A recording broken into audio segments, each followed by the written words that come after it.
Today I'll show you exactly how to forward mail as an attachment in Outlook. This is the version that attaches the original email as a .msg file instead of pasting its text into the body.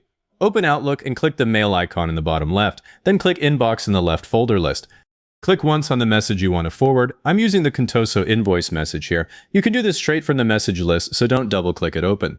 The reading pane shows you the content, and that's enough for this job. Make sure the Home tab is selected on the ribbon. If it's not, click Home. Up in the Respond group, you'll see Reply, Reply All, and a Forward button. Do not click Regular Forward. If you do, Outlook copies the text of this message into a new email body, but it never attaches the actual message file. The recipient sees the words but not the original message. That's the exact mistake most people make here. Click the More arrow at the bottom of the Respond group right under Forward. If your window is narrow, that may look like 3 dots. A short menu drops open. Choose Forward as attachment from that list. In the new Outlook interface, the same command is under the 3-dot menu on the message list, but the result is identical. Outlook opens a new message window right away. Look at the attached field just below the subject line. The original email is sitting there as a .msg file with a mail icon. That file contains the full original message, including its own attachments and header details. The subject line is already filled in with the original subject, and the body is empty so you can add your own note.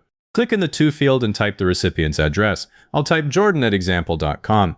If Outlook tries to autocomplete with a contact, check that it's the right one. If you're sending outside your company, type the full email address instead of relying on your internal directory. Click in the body area below the ribbon and type a short line so the person knows why they're getting the file. I'll type, "Here is the original invoice for the record." My default signature appears below the note automatically, which is fine. If yours is long, select the signature and delete the parts you don't need here. Before you hit send, hover over that .msg attachment. This is your check that the right file actually made it in. If the attached field is empty, close the draft and run the command again. The .msg file opens cleanly in Outlook. If the recipient uses Gmail or another client, they may not be able to open it, so keep that in mind for external sends. Now click Send.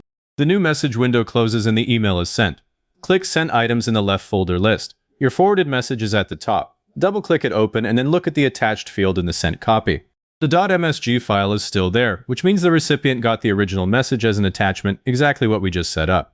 Now that you've seen the ribbon route, the faster way is to right-click a message in the list and choose Forward as attachment from the context menu. That skips the ribbon entirely. I use that right-click method most of the time. If you need to forward several messages as attachments, go back to the message list and hold Ctrl while you click each one. Then run the same Forward as attachment command. Each message becomes its own .msg file in the attached field. I check that field before sending, because accidentally deleting one of those attachments can send an empty shell of a message.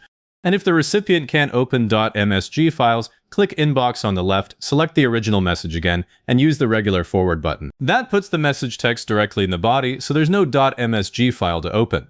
If this got you through the task, hit the like button, subscribe, and leave a comment saying it was helpful. Comments are what push this to other people looking for the same thing.